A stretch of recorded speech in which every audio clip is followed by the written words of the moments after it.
এবার কথায় পালাবে ডক্টর ইউনূস। অবশেষে আওয়ামী লীগের উপরে অত্যাচারের বিচার শুরু। ভয়ঙ্কর বিপদে ফেসে গেল বিএনপি ও তারেক রহমান। এদিকে শেখ হাসিনা এখনো বাংলাদেশের বৈধ প্রধানমন্ত্রী, এমনটাই কিন্তু ঘোষণা দিয়েছে মার্কিন প্রেসিডেন্ট ডোনাল্ড ট্রাম্প। তাহলে কি সত্যি আবারও দেশের দায়িত্ব ফিরে পেতে যাচ্ছে শেখ হাসিনার দল আওয়ামী লীগ এবং প্রধানমন্ত্রী হতে যাচ্ছে শেখ হাসিনা? এ সম্পর্কে কি বলছে গণমাধ্যম, বিস্তারিত আপনাদেরকে প্রমাণ সহকারে এই ভিডিওর মাধ্যমে দেখিয়ে দেবো, তাই না টেনে ভিডিওটা শেষ পর্যন্ত দেখতে থাকুন।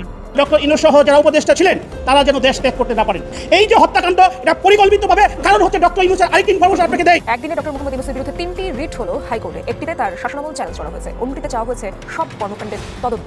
তবে সবচেয়ে আলোচিত হামিদ ভিকার ব্যর্থতার দায় দিয়ে রিটে ইউনূস সহ সব উপদেষ্টা দেশ ত্যাগে নিষেধাজ্ঞা আবেদন করা হয়। ডক্টর ইউনূস সহ অন্তর্বর্তী সরকারের উপদেষ্টাদের দেশ ত্যাগে নিষেধাজ্ঞা চেয়ে রিট।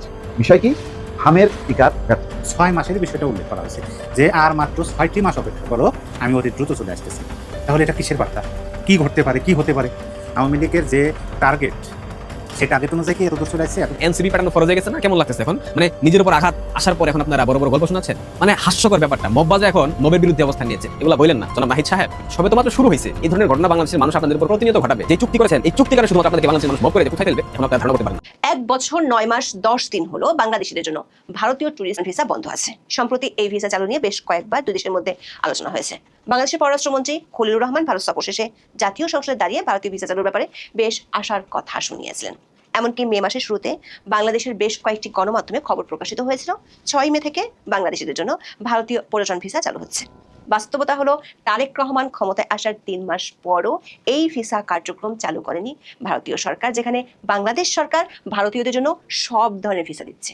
সবচেয়ে অবাক করার ব্যাপার হলো ভারত ও বাংলাদেশের মধ্যকার যতই রাজনীতি থাকুক না কেন, ইতিহাসে এই প্রথমবার এত দীর্ঘ সময় ধরে বাংলাদেশিদের জন্য ভারতীয় ট্যুরিস্ট ভিসা বন্ধ আছে। সেটি না হয় ইউনূসের আমলে ভিন্ন বাস্তবতা শুরু হয়েছিল, কিন্তু তারেক রহমানের আমলে 3 মাসেও কেন চালু হচ্ছে না? কূটনৈতিক সূত্রগুলো বলছে এই ভিসা কার্যক্রম চালুর ক্ষেত্রে ভারত একটি বিশেষ শর্ত দিয়েছে, যেটি পূরণ হওয়ার প্রক্রিয়া শুরু হলেই ভারতীয় কর্তৃপক্ষ ভিসা চালুর ঘোষণা দিতে পারে। তবে সেটি এমন একটি শর্ত যেটি পূরণ করার ক্ষেত্রে আঞ্চলিক ভূ রাজনীতির আগ পিছ অনেক কিছুই ভাবতে হচ্ছে তারেক রহমানের বিএনপি সরকারকে। কূটনৈতিক সূত্রগুলো বলছে দুই দেশের মধ্যকার চালু থাকা পুরাতন একটি রীতি বা প্রিসিডেন্স অনুসরণের কথা বলেছে ভারত সরকার। সেটি হলে ভিসা চালুর ঘোষণার সাথে দুই দেশের মধ্যকার এই মুহূর্তে জিয়ে থাকা 6টি গুরুত্বপূর্ণ এবং স্পর্শকাতর ইস্যু নিয়ে দেশ দুটির প্রধানমন্ত্রীর মধ্যে 1-to-1 আলোচনার দুয়ার খুলে যাবে। শুধু খুলেই যাবে না, বাংলাদেশের রাজনীতিতে নতুন কিছু মেরুকরণ দেখা দিতে পারে। বিস্তারিত জানতে চলুন যাওয়া যাক বিশ্লেষণে।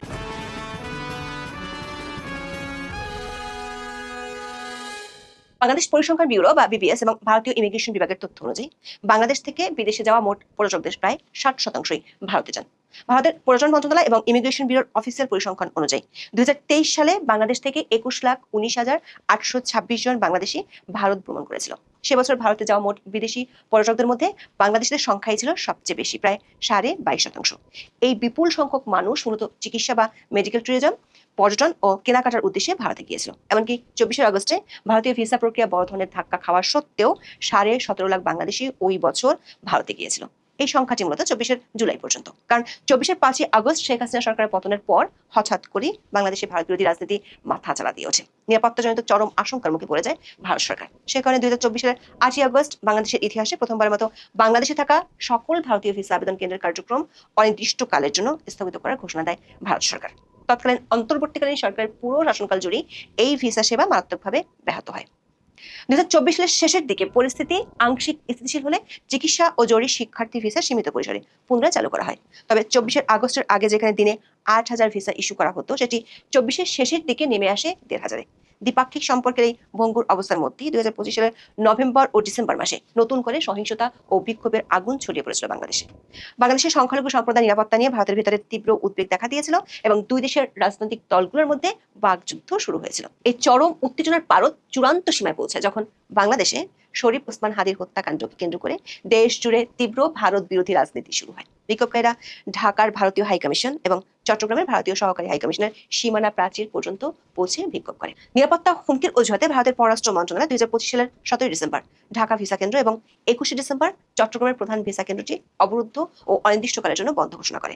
ভারতীয় কূটনীতিক এবং কর্মীদের নিরাপত্তা বিধানকে নয়াদিল্লি অগ্রাধিকার দেয় এবং এর ফলে সাধারণ পর্যটকদের জন্য ভারতীয় টুরিস্ট ভিসা সম্পূর্ণরূপে বন্ধ হয়ে যায়। এর মধ্যে ত্রয়োদশ জাতীয় সংসদ নির্বাচনের জিতে 17 ফেব্রুয়ারি তারেক রহমানের নেতৃত্বে বিএনপি ক্ষমতায় বসে। ফেব্রুয়ারির শেষ দিকে এসে ভারতের সহকারী হাইকমিশন সিলেট এবং অন্যান্য কয়েকটি কেন্দ্র থেকে পুনরায় চিকিৎসা এবং ডাবল এন্ট্রি ব্যবসায়িক ভিসা আংশিক পরিসরে ইস্যু করা শুরু হয়। এপ্রিলের শুরুতে ভারত সফরে গিয়েছিলেন বাংলাদেশের পররাষ্ট্রমন্ত্রী খলিলুর রহমান।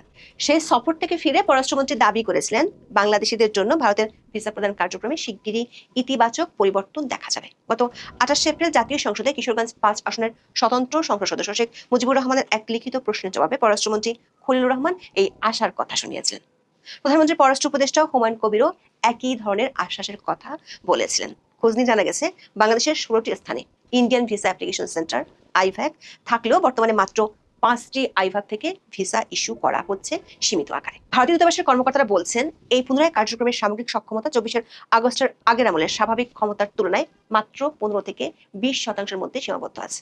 দর্শক, ভারত ও বাংলাদেশের 56 বছরের দীর্ঘ দ্বিপাক্ষিক কূটনৈতিক ইতিহাসে সীমান্ত বন্ধ হওয়া, সীমান্ত বাণিজ্য স্থবির হওয়া বা কূটনৈতিক টানাপোড়েনের অনেক নজির আছে। তবে সাম্প্রতিক সময়ের মতো দীর্ঘস্থায়ী প্রাতিষ্ঠানিক এবং দেশব্যাপী সম্পূর্ণ টুরিস্ট ভিসা বন্ধ রাখার ঘটনা কূটনৈতিক দিক থেকে নজিরবিহীন। 1975 সালের 15 আগস্ট বঙ্গবন্ধু শেখ মুজিবুর রহমানের সপরিবারে নির্মম হত্যাকাণ্ডের পর বাংলাদেশে যখন দীর্ঘ সামরিক শাসনের সূচনা হয়, তখন দ্বিপাক্ষিক সম্পর্কের চরম অবনতি ঘটেছিল। বিশেষ করে গঙ্গা নদীর পানি বন্টন এবং ভারতের উত্তর পূর্বাঞ্চলের সীমান্ত নিরাপত্তা নিয়ে চরম অবিশ্বাস তৈরি হয়। কিন্তু সেই চরম সংকটের দিনগুলোতেও ভারত সরকার প্রাতিষ্ঠানিক স্তরে বাংলাদেশি নাগরিকদের জন্য সাধারণ ভিসা পরিষেবা সম্পূর্ণ বা অনির্দিষ্টকালের জন্য বন্ধ করেনি। পরবর্তীতে 2001 থেকে 2006 সালের বিএনপি জামাত জোট সরকার আমলেও ভারতের উত্তর পূর্বাঞ্চলের রাজ্যগুলোর উগ্রপন্থী ও বিচ্ছিন্নতাবাদী গোষ্ঠীগুলোকে বাংলাদেশের মাটিতে আশ্রয় দেওয়ার অভিযোগকে কেন্দ্র করে দুই দেশের নিরাপত্তা ও রাজনৈতিক দ্বন্দ্ব চরমে পৌঁছায়। তখন ভিসা স্ক্রিনিং পদ্ধতি অত্যন্ত জটিল করা হয় এবং ভিসা মঞ্জুর করার হার প্রায় অর্ধেকের নিচে নামিয়ে আনা হয়েছিল।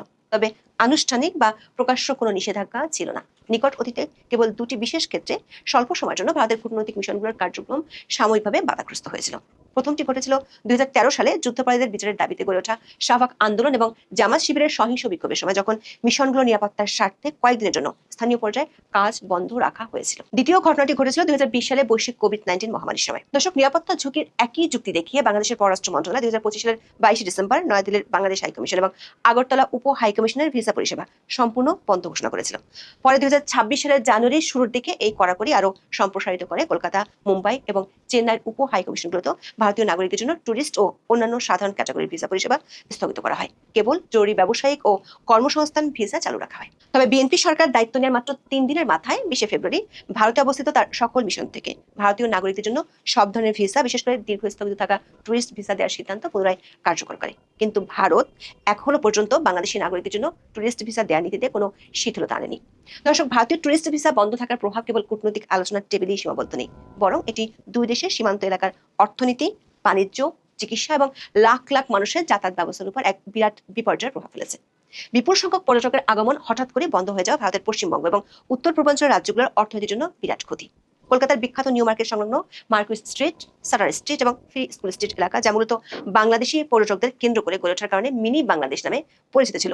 একই সাথে ভারতের চিকিৎসা, পর্যটন বা মেডিকেল ট্যুরিজম শিল্প এক অপূরণীয় ক্ষতি হয়েছে, কারণ ভারতের মোট চিকিৎসা পর্যটকদের 69% বাংলাদেশি নাগরিক। প্রশ্ন হলো, ভারতের এমন ক্ষতি সত্ত্বেও বাংলাদেশ ভারতীয় নাগরিকদের জন্য সব ধরনের ভিসা চালু করার পরও বাংলাদেশের পররাষ্ট্রমন্ত্রীর আশ্বাসের 1 মাস পার হয়ে গেলেও কেন বাংলাদেশিদের জন্য ভারতীয় টুরিস্ট ভিসা দেওয়া পুনরায় এবং অন্যান্য ভিসা পুরোদমে চালু হচ্ছে না?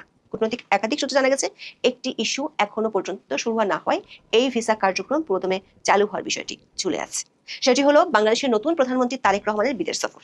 ভারত ও বাংলাদেশের কূটনৈতিক সম্পর্কের গভীরতা ও সংবেদনশীলতা পরিমাপের জন্য একটি অলিখিত কিন্তু অত্যন্ত শক্তিশালী ভূরাজনৈতিক ঐতিহ্য দীর্ঘদিন ধরে চলে আসছে। সেটি হলো বাংলাদেশে গণতান্ত্রিক উপায় বা অন্য কোনোভাবে নতুন কোনো সরকার গঠিত হলে দেশের নতুন প্রধানমন্ত্রীর প্রথম আনুষ্ঠানিক দ্বিপাক্ষিক বিদেশ সফরটি নয়াদিল্লির মাধ্যমে শুরু হয়। বর্তমান বাস্তবতায় 2026 সালের 17 ফেব্রুয়ারি তারেক রহমানের নতুন সরকার দায়িত্ব নেওয়ার দিনই ভারতের প্রধানমন্ত্রী নরেন্দ্র মোদী ওম বিড়লার মাধ্যমে একটি অভিনন্দন ও আনুষ্ঠানিক দিল্লি সফরের আমন্ত্রণ পত্র পাঠিয়েছিলেন। কূটনৈতিক সূত্রগুলো বলছে, নয়াদিল্লি এখন বাংলাদেশের নতুন সরকারের তরফ থেকে সেই একই ঐতিহাসিক ঐতিহ্যের পুনরাবৃত্তির প্রত্যাশা করছে, যা প্রমাণ করবে বাংলাদেশের রাজনৈতিক পট পরিবর্তন সত্ত্বেও দিল্লির সাথে ঢাকার মৌলিক সম্পর্কের ভারসাম্য অপরিবর্তিত আছে। কিন্তু তারেক রহমানের প্রথম আনুষ্ঠানিক দ্বিপাক্ষিক বিদেশ সফরটি কোন দেশে হবে তা নিয়ে বর্তমানে ঢাকার পররাষ্ট্র মন্ত্রণালয় এবং বাংলাদেশের রাজনৈতিক পরিমণ্ডলে তীব্র ও সূক্ষ্ম দর কষাকষি চলছে। পররাষ্ট্র মন্ত্রণালয়ের নির্ভরযোগ্য সূত্র অনুযায়ী প্রধানমন্ত্রী তারেক রহমান আগামী জুনে তার প্রথম আনুষ্ঠানিক বিদেশ সফরে যাওয়ার প্রস্তুতি নিচ্ছেন। তবে প্রথম গন্তব্য হিসেবে কোন রাষ্ট্রটি চূড়ান্ত করা হবে তা নিয়ে নীতি নির্ধারকেরা চরম কৌশলগত সতর্কতার সাথে পা ফেলছে। পররাষ্ট্রমন্ত্রী ডক্টর খলিলুর রহমান এ বিষয়ে সাংবাদিকদের জানিয়েছিলেন, সফরের বিষয়গুলি এখনো প্রক্রিয়াধীন এবং উভয় দেশের শীর্ষ নেতৃত্বের সময়সূচির উপর ভিত্তি করে চূড়ান্ত সিদ্ধান্ত নেওয়া হবে। একটি সূত্র বলছে, প্রথম আনুষ্ঠানিক দ্বিপাক্ষিক সফরের জন্য তারেক রহমান সবচেয়ে নিরাপদ এবং রাজনৈতিকভাবে লাভজনক বিকল্প হিসেবে সৌদি আরবকে বেছে নিতে চেয়েছিলেন। সরাসরি ভারত বা চীন সফর করলে যে তীব্র ভূ রাজনৈতিক মেরুকরণের সৃষ্টি হবে, প্রথম সফরে সৌদি আরব যাওয়ার মাধ্যমে তারেক রহমান সেই প্রাথমিক বিতর্ক এড়িয়ে যেতে চান। আবার ভারত ও চীনের মধ্যকার দ্বন্দ্বকে এড়িয়ে যাওয়ার জন্য বাংলাদেশকে প্রথম স্বীকৃতি দানকারী দেশ হিসেবে ভুটানে যাওয়ারও প্রস্তাব আছে। এর মধ্যে ভারত বিরোধী একটি পক্ষ চায় তারেক রহমান যাতে প্রথমে চীন সফরে যান। পররাষ্ট্রমন্ত্রী খলিলুর রহমান মে মাসের শুরুতে বেজিং সফর করেছেন এবং দুই দেশের কৌশলগত অংশীদারিত্বের প্রতিশ্রুতির কথা শুনিয়েছেন। তার এই সফরের পর শোনা যাচ্ছে তারেক রহমানের প্রথম বিদেশ সফর চীনেই হতে পারে। তবে সেক্ষেত্রে ভারতের চেয়ে বড় বাধা মার্কিন যুক্তরাষ্ট্র। ভারতীয় পররাষ্ট্র মন্ত্রণালয়ের একাধিক সূত্র বলছে, এরই মধ্যে দুই দেশের প্রতিনিধিদের আলোচনায় তারেক রহমান প্রথম বিদেশ সফরে ভারতে যাচ্ছেন ইস্যুটি উঠেছিল এবং তা নিয়ে মোটামুটি এক ধরনের সিদ্ধান্ত হয়েছিল। তারেক রহমানের প্রথম বিদেশ সফরের আগে সে কারণে বাংলাদেশিদের জন্য ভারতীয় ভিসা পুরোদমে চালু হওয়ার সম্ভাবনা নেই, যদি না এরই মধ্যে ঘটনা নাটকীয় কোনো মোড় না নেয়। সংশ্লিষ্টরা বলছেন, এরই মধ্যে আলোচনায় বাংলাদেশের পক্ষ থেকে সীমান্ত সমস্যা, গঙ্গা ও তিস্তা পানি চুক্তি এবং ভিসার সমস্যার মতো বিষয়গুলো তোলা হয়েছিল। অন্যদিকে ভারতের পক্ষ থেকে আঞ্চলিক নিরাপত্তা ও বাংলাদেশের ভিতরে অন্তর্ভুক্তিমূলক রাজনীতির বিষয়টি নিয়ে আলোচনা করা হয়। দেশের প্রতিনিধিরা মনে করেন, বাংলাদেশে যেভাবে নির্বাহী আদেশে আওয়ামী লীগের কার্যক্রম নিষিদ্ধ করে রাখা হয়েছে তাতে দেশটির অভ্যন্তরে উগ্রপন্থী গোষ্ঠীর উত্থান ঘটবে, যেটি ভারতের আঞ্চলিক নিরাপত্তার জন্য হুমকি হতে পারে। ভারতের পক্ষ থেকে প্রস্তাব দেওয়া হয়েছে, দুই দেশের এসব ইস্যু নিয়ে সিদ্ধান্ত চূড়ান্ত হবে তারেক রহমান ভারত সফরে যাওয়ার পর এবং সেটি হতে হবে তার প্রথম বিদেশ সফর। দর্শক, ভারত ও বাংলাদেশের বর্তমান দ্বিপাক্ষিক সংকট এবং সাধারণ বাংলাদেশিদের জন্য ভারতীয় টুরিস্ট ভিসা স্থগিত থাকার ঘটনাটি কেবল একটি সাধারণ কনসুলার সমস্যা নয়, এটির মধ্যে একটি জটিল এবং সুদূর প্রসারী ভূরাজনৈতিক দড়ি টানাটানি, যেখানে সাধারণ মানুষের সামাজিক যোগাযোগ এবং মানবিক যাতায়াতকে কূটনৈতিক দেন দরবারের ঢাল হিসেবে ব্যবহার করা হচ্ছে। আর এই জট খোলাটা নির্ভর করছে তারেক রহমানের প্রথম বিদেশ সফর আর বাংলাদেশে কত দ্রুত অন্তর্ভুক্তিমূলক রাজনীতির চালু নিয়ে সমঝোতা হয় তার উপর। বাংলা ভাষায় একটা প্রচলিত প্রবাদ আছে, ভূতের মুখে রাম নাম। বাংলাদেশের যারা মবের জনক, যারা এই মববাজিকে সবসময় সমর্থন জুগিয়েছে, মববাজিকে সবসময় তারা সামনের দিকে এগিয়ে নিয়েছে, সেই মববাজরা এখন নীতির গল্প শোনাচ্ছে। সেই মববাজরা এখন বলতেছে বিএনপি মব নিয়ন্ত্রণ করতে পারছে না। ইউনূস ক্ষমতা গ্রহণের পর বাংলাদেশে যে মবের রাজত্ব কায়েম করা হয়েছে, খোদ ইউনূস একটা বক্তব্যের সময় বলেছিল না, স্বৈরাচাররা আপনাদের আশেপাশে ঘোরাফেরা করছে, তারা ফিরে আসতে চাইছে, আপনারা তাদেরকে নিরসন করেন না কেন? খোদ ইউনূস মবকে উস্কে দিয়েছিল এবং ইউনূসের যারা চেলা চামুন্ডা ছিল, আসিফ মাহমুদ, সজীব ভুইয়া, নাহিদ ইসলাম, হাসনাত আব্দুল্লাহ, সার্জিস আলম, এরা কিন্তু প্রতিনিয়ত মবকে উস্কে দিয়েছে। আর তাদের দুজন পীর সাহেব, একজন আমেরিকাতে বসে আর একজন ফ্রান্সে বসে বাংলাদেশে মবের নেতৃত্ব দিয়েছে। আজকের দিনে যখন সরোয়ার তুষার, নীলা ইসরাফিলের যে তুষার, তাদের মুখে শুনি মববাজদের শাস্তি নিশ্চিত করতে হবে, যখন নাহিদ ইসলাম বলে রাজধানীর মিরপুর সহ বিভিন্ন এলাকায় মাজারগুলোতে মবের আক্রমণ হচ্ছে, মব হামলা চালাচ্ছে, কিন্তু স্বরাষ্ট্রমন্ত্রী সালাউদ্দিন সাহেব কোনো ব্যবস্থা নিচ্ছেন না। এছাড়াও আসিফ মাহমুদ, সজীব ভুইয়া থেকে শুরু করে মোটামুটি এনসিপির যারা শীর্ষ পর্যায়ের নেতাকর্মী সবাই মবের বিরুদ্ধে একটা অবস্থান জানান দিচ্ছে। আপনাদের সবার উদ্দেশ্যে একটা প্রশ্ন, জনাব নাহিদ ইসলাম, জনাব সরোয়ার তুষার, জনাব আসিফ মাহমুদ, সজীব ভুইয়া, জনাব হাসনাত আব্দুল্লাহ, জনাব তাসনিম যারা, দুঃখিত, জনাবা তাসনিম যারা, যখন বিগত 2 বছর শিক্ষা প্রতিষ্ঠানে ঢুকে শিক্ষকদেরকে জুতার মালা পরিয়ে স্বৈরাচারের দোসর ট্যাগ দিয়ে তাদেরকে শিক্ষা প্রতিষ্ঠান থেকে বের করা হয়েছে মবের মাধ্যমে, তখন আপনাদের নীতি কথাগুলা কোথায় ছিল? যখন মুক্তিযোদ্ধাদের গলায় জুতার মালা পরিয়ে তাদেরকে লাঞ্ছিত করা হয়েছে, তখন আপনাদের এই নীতি কথাগুলা কোথায় ছিল? যখন শুধুমাত্র আওয়ামীপন্থী হওয়ার জন্য বিভিন্ন শিক্ষা প্রতিষ্ঠান থেকে শুরু করে বিভিন্ন সরকারি প্রতিষ্ঠান, বেসরকারি প্রতিষ্ঠান থেকে চাকরিরত যারা কর্মকর্তা কর্মচারী ছিল তাদেরকে স্বৈরাচারের দোসর ট্যাগ দিয়ে সেখান থেকে বের করে দেওয়া হয়েছে, তখন আপনাদের নীতি কথা কোথায় ছিল? যখন জয় বাংলা স্লোগান দেওয়ার অপরাধে ছেলেকে হত্যা করা হয়েছে, মায়ের সামনে ছেলেকে খুঁজে না পেয়ে মাকে হত্যা করা হয়েছে, তখন আপনাদের এই নীতি কথাগুলো কোথায় ছিল? যখন শুধুমাত্র সিয়া সুন্নি এই ধরনের ট্যাগ দিয়ে আপনারা মাজারের একজন খাদেমকে কিংবা মাজারের একজন দেখাশোনার দায়িত্বে যে থাকে তাদেরকে হত্যা করেছে মবেরা, তখন আপনাদের নীতি কথা কোথায় ছিল? যখন ধর্মীয় অবমাননার দায়ে দীপুচন্দ্র দাসকে হত্যা করা হলো, তখন আপনাদের নীতি বাক্য কোথায় ছিল? যখন আদালত চত্বরে আওয়ামী লীগের নেতাকর্মীদের উপর মবের ঘটনা ঘটলো, তখন আপনাদের নীতি কথা কোথায় ছিল? যখন আওয়ামী লীগের শীর্ষ পর্যায়ের নেতাদের উপর ডিম নিক্ষেপ করা হলো, মব করা হলো, তখন আপনাদের এই নীতি কথা কোথায় ছিল?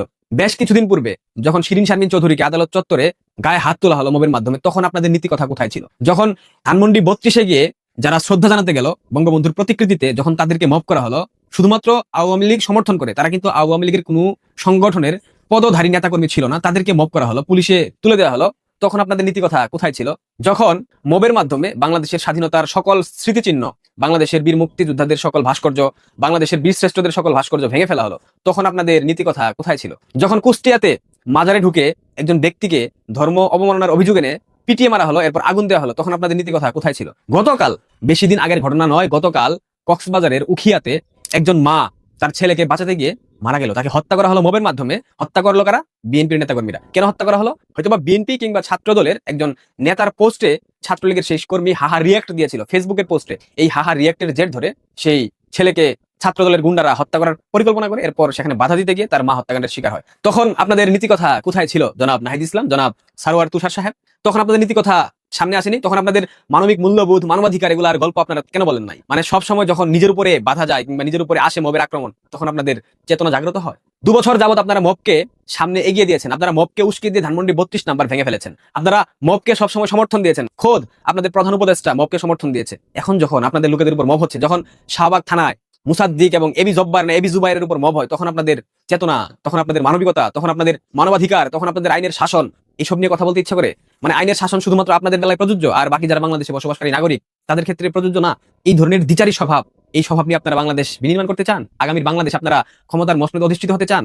আপনাদের সজীব ভুইয়া সে বলে 2029 সালে জাতীয় নাগরিক পার্টি প্রধান বিরোধী দল হবে, 2034 সালে আপনারা ক্ষমতায় আসবেন। এত সহজ? সাম্যের বাংলাদেশ প্রতিষ্ঠা করবেন, সাম্যের সমাজ, এটাই তার উদাহরণ। সাম্যের সমাজ প্রতিষ্ঠা করবেন। মবের মাধ্যমে ঢাকা বিশ্ববিদ্যালয় ক্যাম্পাসে একজন প্রতিবন্ধী ছাত্রলীগের সাবেক কর্মী তুফাজ্জলকে হত্যা করলেন। জাহাঙ্গীরনগর বিশ্ববিদ্যালয়ে মবের মাধ্যমে শামীমুল্লাহকে হত্যা করলেন। রাজশাহীতে পঙ্গু মাসুদকে হত্যা করলেন। যদিও কথাগুলো গতকাল আমি বলেছি, তখন আপনাদের কোনো বিবেক ছিল না, তখন আপনারা কোনো প্রতিবাদ জানান নাই। এখন যখন আপনাদের লোকেদের উপর মবের আক্রমণ ঘটছে, তখন আপনারা প্রতিবাদ জানাচ্ছেন, তখন আপনাদের বুলি ঝরঝরিয়ে বের হচ্ছে মুখ দিয়ে। বাংলাদেশের মানুষের একটা জঘন্য অভ্যাস আছে, একটা সাইকোলজিক্যাল বিষয় বলতে পারেন। যতক্ষণ না পর্যন্ত নিজের উপর আক্রমণ না আসে, ততক্ষণ পর্যন্ত এরা মুখ ফুটে কথা বলে না। সেটা দেখতে পাচ্ছি। সারোয়ার তুষার দেখেন কি বলেছে। হামলাকারী যারা অপরাধী এবং তাদেরকে আপনারা প্রথমে বেঁধে রাখবেন এবং তারপরে হাত পা ভেঙে তারপর পুলিশে আসবেন। আপনাদেরকে হাত পা ভাঙতে হবে।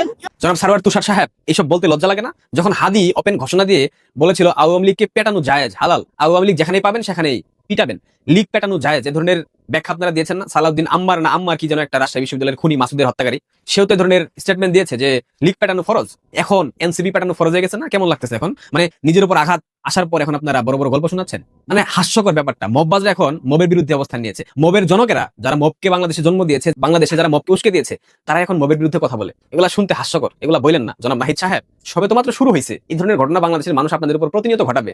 যেই চুক্তি করেছেন, এই চুক্তির কারণে শুধুমাত্র আপনাদেরকে বাংলাদেশের মানুষ মব করে যে কোথায় ফেলবে, এখন আপনারা ধারণা করতে পারেন না, পারবেন না কখনো। যাই হোক, কোনো হুমকি ধামকি দিলাম না, জাস্ট মনে করাই দিলাম যে আপনারা মবকে জন্ম দিয়েছেন। যে মবের মাধ্যমে আপনাদের উত্থান হয়েছে, সেই মবের মধ্য দিয়ে আপনাদের পতন হবে। যেই মবের মাধ্যমে আপনারা ধানমন্ডি 32 ভেঙে ফেলেছেন, এটার অপরাধের দায় আপনাদের বাংলাদেশের মানুষ মব করবে। একটা বিষয় খেয়াল করেছেন, যারা ধানমন্ডি 32 ভাঙচুর করেছিল, লুটপাট করেছিল, যারা গণভবন লুটপাট করেছিল, এরা কোনো না কোনো ভাবে সৃষ্টিকর্তার ডাকি উপরে চলে যাচ্ছে। এদেরকে কিন্তু কেউ মব করছে না। এই যে কারিনা কাইসার থেকে শুরু করে অসংখ্য গণভবন লুটকারী দেখেন, এরা প্রকৃতির বিচারের সম্মুখীন হচ্ছে, এদেরকে সৃষ্টিকর্তা উপরে নিয়ে চলে যাচ্ছে। সবাই হাদির কাছে যাচ্ছে একের পরে, বুঝি না।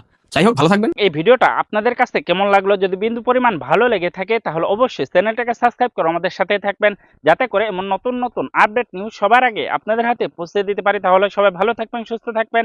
দেখা হচ্ছে পরবর্তী কোনো আপডেট নিউজ নিয়ে।